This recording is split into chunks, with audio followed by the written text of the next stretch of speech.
नमस्कार बच्चों, बहुत बहुत स्वागत है आपका एग्जामपुर पर। हम हैं कलम से क्रांति। तो बच्चों, सबसे पहला काम तो वही मैं आपको बोले जा रहा हूँ, हमारा ट्रिक वाला जो चैनल है उसे सब्सक्राइब कर लीजिए। हमारा एसएससी एग्जाम्स पाया एग्जामपुर, इसे भी सब्सक्राइब कर लीजिए, और हमारा एग्जामपुर का चैनल उसे भी सब्सक्राइब कर लीजिए। और बच्चों, आज हम एक ऐसी ट्रिक की बात करने जा रहे हैं, ऐसी दो ट्रिक्स की बात करेंगे जो आपको कमाल कर देंगी और आपको नई जानकारी भी देंगे और बड़ा अच्छा सा मैसेज आपको मिलेगा कि इंग्लिश में आप इतनी चीजों को भी पढ़ सकते हैं। ठीक है, मैं एक सेंटेंस लिख रहा हूं बेटा आपके सामने। जैसे एक सेंटेंस है, he came here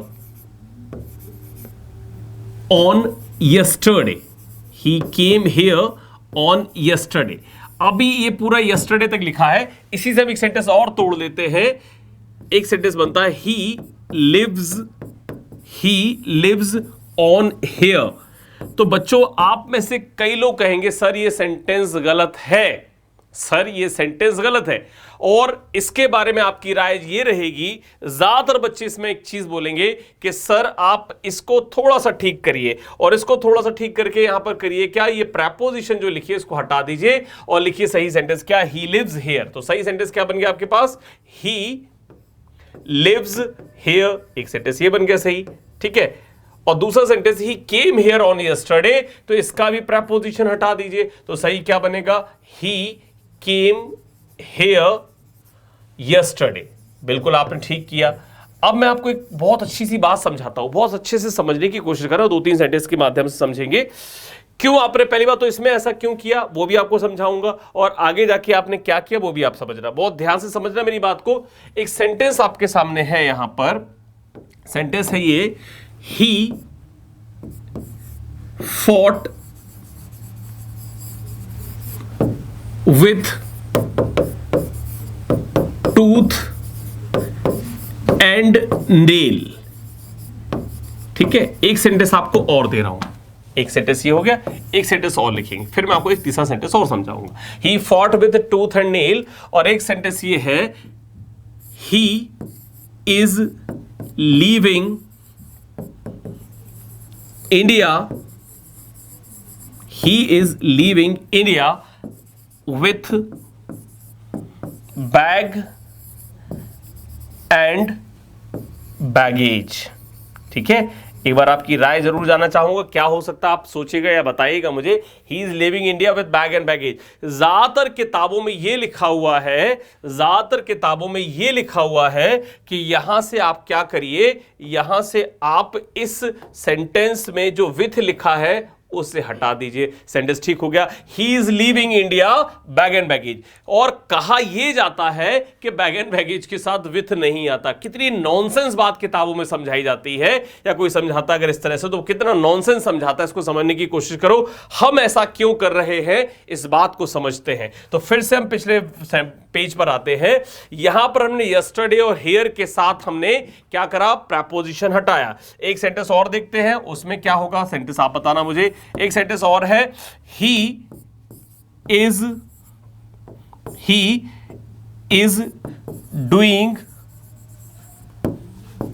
his work with slowly now. तो जितने बच्चों ने इंग्लिश थोड़ी बहुत ठीक ठाक है वो कहेंगे सर ये सेंटेंस तो बिल्कुल गलत बोल रहे हो आप, ऐसा तो हो नहीं सकता। और क्यों नहीं हो सकता सर? इसलिए नहीं हो सकता क्योंकि यहां विथ नहीं आएगा। तो मेरे बच्चों याद रखिए, हम बात कर रहे हैं किसकी? एडवर्ब ऑफ मैनर की।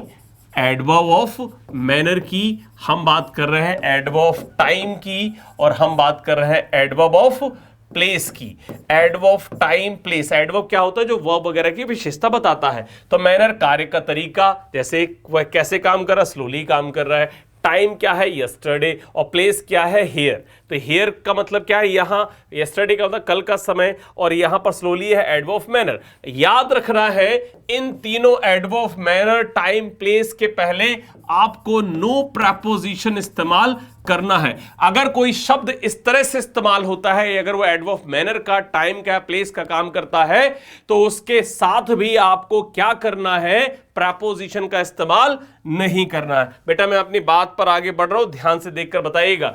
He fought with tooth and nail. वह कैसे लड़ा? इस टूथ एंड नेल का मतलब था पूरा जोर लगा दिया उसने, पूरा जोर लगाकर लड़ा। तो ये टूथ एंड नेल इस फॉट के लिए क्या काम कर रहा है? एडवर्ब ऑफ मैनर का। तो जब ये एडवर्ब ऑफ मैनर का काम कर रहा है तो ये अपने बीच में प्रपोजिशन नहीं लेगा। बात तो ये थी, और समझा रहे थे विथ बैग एंड बैगेज के साथ नहीं लगता, तो नॉनसेंस बातें नहीं बतानी, कायदे की बात समझने की कोशिश करिए। ही इज लिविंग इंडिया, वह भारत देश कैसे छोड़ रहा है? वह भारत देश छोड़ रहा है बैग एंड बैगेज के साथ। तो बैग एंड बैगेज जो है यहां पर इस लिविंग की क्वालिटी को दिखा रहा है, और यह भी कैसे काम कर रहा है? एडवर्ब ऑफ मैनर की तरह। कैसे काम कर रहा है? एडवर्ब ऑफ मैनर की तरह, इसलिए इसके साथ विथ नहीं लगेगा। ऐसा थोड़ी होता कि बैग एंड बैगेज के साथ आपको विथ नहीं लगाना, बल्कि होता क्या है कि ये दोनों वर्ड यानी कि टूथ एंड नेल और बैग एंड बैगेज कैसे काम कर रहे हैं? एडवर्ब ऑफ मैनर की तरह। इसलिए हमने ऐसा किया। एक सेंटेंस के थ्रू और देखने की कोशिश करिए, और इसके बाद आपको बात पूरी तरह से क्लियर हो जाएगी।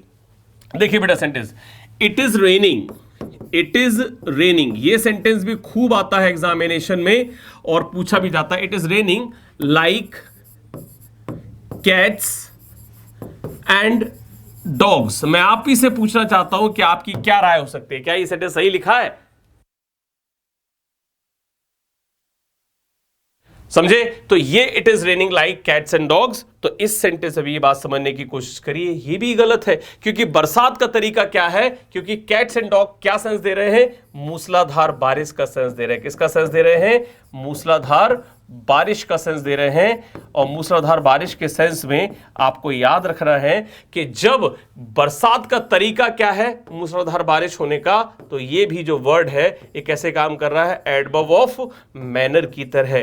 तो ये बेवकूफी है, या समझना या समझाना कि इस कैट्स एंड डॉग के साथ लाइक नहीं लगता, बल्कि ये तरह समझदारी है या ये बुद्धिमता है, ये बुद्धिमानी है कि मैं आपको ये बताऊं कि कैट्स एंड डॉग्स के पहले लाइक इससे लगता है क्योंकि cats and dog adverb of manner की तरह काम कर रहा है, और वर्ब और एडवर्ब ऑफ मैनर के बीच में, एडवर्ब ऑफ प्लेस या एडवर्ब ऑफ टाइम के बीच में कभी भी कोई प्रपोजिशन नहीं आती, इसलिए हमने लाइक हटाया जो प्रपोजिशन की तरह काम कर रहा था। तो बेटा लॉजिकली चीजों को समझना और समझाने की कोशिश करना चाहिए, तुक्केबाजी नहीं करना चाहिए, गलत है, और इसी वजह से बच्चों का नुकसान होता है। तो उस नुकसान को जब तक हम लगे हुए हैं एग्जामपुर के लोग नहीं होने देंगे, हर बात लॉजिक की तरह समझाएंगे। यही ट्रिक वाले इस हमारे चैनल का परम उद्देश्य है। अगर आपको बात समझ में आई हो तो जरूर से इसको अप्रिशिएट करना।